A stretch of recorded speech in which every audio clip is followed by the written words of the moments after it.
રાજકોટનું international airport હવે 24 કલાક કાર્યરત રહેશે. પાકિસ્તાને એરસ્પેસ બંધ કરતા લેવાયો આ મહત્વપૂર્ણ નિર્ણય.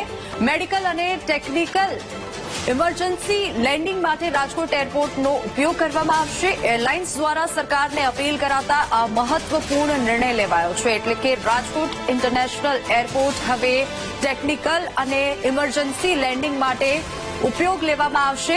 એરલાઇન્સ દ્વારા સરકારને આ અપીલ કરાતા આ નિર્ણય લેવાયો છે.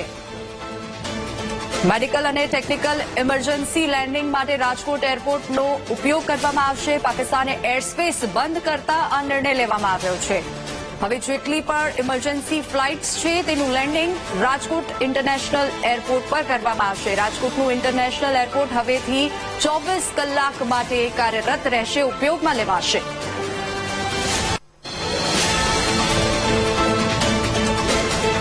મહત્વના સમાચાર. પાકિસ્તાને ગઈકાલે એરસ્પેસ બંધ કરતા ઇમરજન્સી લેન્ડિંગ માટે આ મહત્વપૂર્ણ નિર્ણય લેવાયો છે. રાજકોટનું ઇન્ટરનેશનલ એરપોર્ટ હવે 24 કલાક કાર્યરત રહેશે. પાકિસ્તાને એરસ્પેસ બંધ કરતા આ નિર્ણય લેવામાં આવ્યો છે.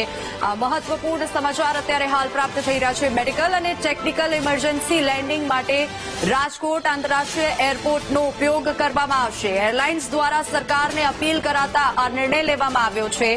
ઇમરજન્સી લેન્ડિંગ માટે તમામ ફ્લાઇટ્સનું લેન્ડિંગ રાજકોટ આંતરરાષ્ટ્રીય એરપોર્ટ પર કરવામાં આવશે. પાકિસ્તાને એરસ્પેસ બંધ કરતા આ નિર્ણય લેવામાં આવ્યો છે.